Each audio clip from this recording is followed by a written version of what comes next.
দর্শক আপনারা হয়তো এরই মাঝে জানেন ভারত বাংলাদেশ দ্বিতীয় ওয়ানডে ম্যাচ শেষে বাংলাদেশ সমর্থকদের হাতে ভারতীয় সমর্থক সুধীর গৌতমের হেনস্থা হওয়ার অভিযোগ নিয়ে তোলপাড় চলছে প্রায় দুই দেশের গণমাধ্যমে।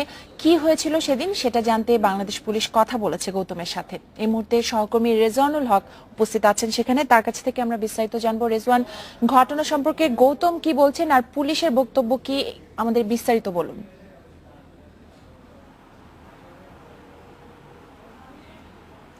আসলে এই মুহূর্তে আমি দাঁড়িয়ে আছি মিরপুর একের যে প্রিন্স হোটেলটি রয়েছে, যেখানে গতকালকে আপনি জানেন যে গতকালকে একটি ঘটনা ঘটেছিল। মিরপুর খেলা দেখতে গিয়ে যে ভারতের একজন সমর্থক যিনি গৌতম কুমার সুধীর কুমার গৌতম যিনি নাজেহাল হয়েছেন এমন অভিযোগ উঠেছে।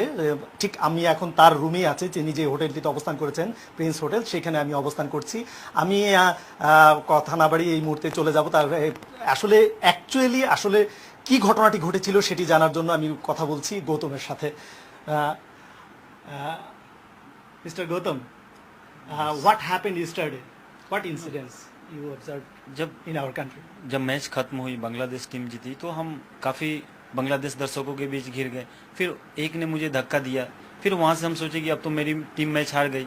फिर मैं ग्रैंड स्टैंड से नीचे आए।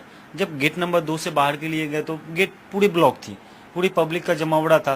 फिर मैं वहाँ से भाग के 1 नंबर गेट पे गए। 1 नंबर गेट से जैसे ही बाहर निकले तो वहाँ पे मेरी थैली पड़ी हुई थी सैलून में, जहाँ पे ये हेयर कटिंग करते हैं। तो मैंने सैलून वालों को अपना बैग दे दिए थे। मैच खत्म होने के बाद मैंने जैसे बैग लेने गए, सारे पब्लिक मेरे पीछे दौड़ गए। फिर सैलून वालों ने मुझे अंदर करके वो शटर गिरा दिए। 10 मिनट तक तो मेरे शटर के अंदर रहे। जब पब्लिक कम हुई फिर उन्होंने बैग दिए, फिर पब्लिक आ गई तो पूरे धकेलने लगे। अच्छा, is there anyone beat hit you और is there anyone insult you? हाँ, जब मारा, जब वहाँ से मैं बैग लेकर वापस आए तो काफ़ी लोग मुझे धकेलने लगे, बांग्लादेश करके बुआ करके धकेलने लगे। फिर मुझे 2 सिपाही मिले, 2 पुलिसमैन मिले। उन्होंने मुझे अपने साथ ले जाकर गेट नंबर 2 के पास एक ऑटो थी सीएनजी, फिर सीएनजी में उन्होंने बैठा दिया होटल के लिए। तो मैंने अपने मित्र विनोद लंबा जी से बात की तो वो बोले कि ठीक है सुधीर तुम मेरे आपको कोई मारा?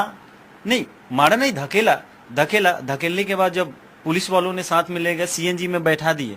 सीएनजी में बैठाने के बाद उन्होंने सीएनजी के ऊपर डंडे चलाए और पत्थर मारे। तब तक सीएनजी भी उसका कुछ पर्दे फट गए, उनका भी नुकसान हुआ और उन्होंने मुझे होटल ड्रॉप किए। Is there any injured in your body और एनीवन हिट यू ओपनली?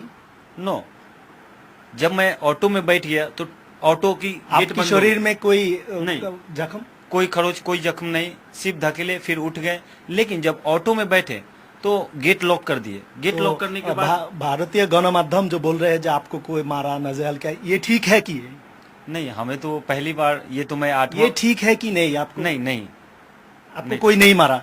नहीं मारा, नहीं धकेल दिया। लेकिन नो वन इंसल्ट यू और no one hit your body? No, मेरा पैंट खींचा, मेरा इंडियन फ्लैग आपका बॉडी में कोई हिट किया, को मारा? नहीं, हाथ तो उठाया, डंडे भी उठाया, लेकिन मारा नहीं। जब ঠিক আপনি যা শুনেছেন যে তাকে শারীরিকভাবে কোনো রকম নাজেহাল করা হয়নি, তিনি একটু ভয় পেয়েছিলেন। তো এই ব্যাপারে আমরা আরো কথা বলছি মিরপুর থানার যিনি এডিসি আছেন মাসুদ আহমেদ, আমি তার সাথে এই মুহূর্তে আবার সরাসরি কথা বলছি। তো মাসুদ ভাই, কালকে আপনারা তো সেখানে ডিউটিতে ছিলেন, তো আসলে কি ঘটনাটি ঘটেছিল এবং গৌতম আপনাদের কাছে এসে জানিয়েছিলেন যে, এবং তিনি যেমনটি বলেছেন যে তাকে কেউ মারেননি, কিন্তু অভিযোগ উঠেছে যে তাকে শারীরিকভাবে লাঞ্ছিত করা হয়েছে, এই ধরনের একটি অভিযোগ উঠেছে। তো এই ব্যাপারে আপনার সত্যতা কতটুকু? সেও ইতিমধ্যে স্বীকার করেছে যে তাকে কেউ শারীরিকভাবে লাঞ্ছন করে, সে ভয় পেয়েছিল এবং দৌড়ে এসেছিল, এই ধরনের ঘটনাটি আসলে ঘটেছে। তো এই ব্যাপারে আপনি কি দেখেছেন এবং কতটুকু সত্যতা আছে? ধন্যবাদ। আসলে কালকে যখন বাংলাদেশ জিতে যায় তখন আপনারা সবাই নিশ্চয়ই দেখেছেন যে গ্যালারি থেকে শুরু করে বাইরে পর্যন্ত সব জায়গায় বাংলাদেশি মানুষের যে আনন্দ, আবেগের উচ্ছ্বাস ছাপিয়ে পড়ছিল। তখনই উনি যখন বেরোচ্ছিলেন তখন ওনাকে ইতিমধ্যে উনি খুব প্রসিদ্ধ হয়ে গেছেন আমাদের দেশে, সবাই ওনাকে চিনে ওনার গেট আপের জন্য বা ওনার এই সমস্ত কারণে।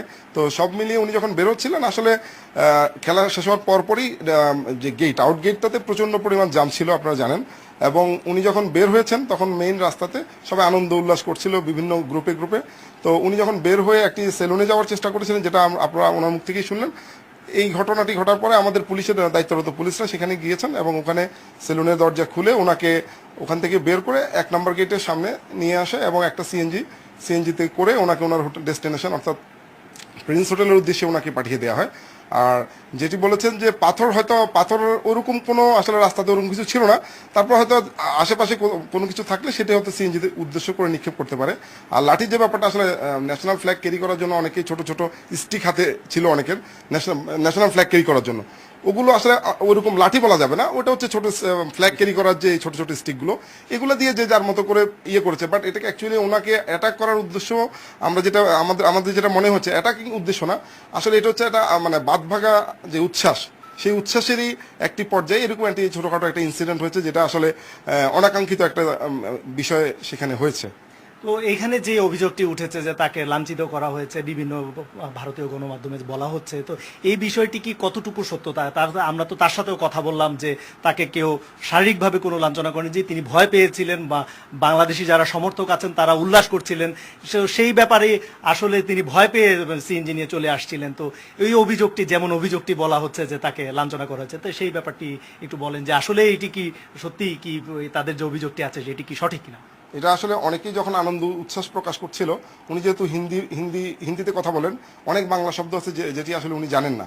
যেহেতু এখানে অনেকে গ্রুপ করে করে অনেক স্লোগান দিচ্ছিলেন এবং অনেকেই কেউ তার দিকে আসছিলেন, তো ওনার মনে একটা ভীতির সঞ্চার হতেই পারে, এটা অস্বাভাবিক কিছু না। বাট এটাকে আসলে ওনাকে মারার উদ্দেশ্য করে এখানে আসছে, এটা আসলে আমরা স্বীকার করবো না, বা এরকম ঘটনা ঘটেও নাই। যেটা আমরা ঘটনা ঘটার পরপরই আমরা ওনার সাথে যোগাযোগ করেছি, যে উনি নিজেও স্বীকার করেছেন যে ওনাকে মারা।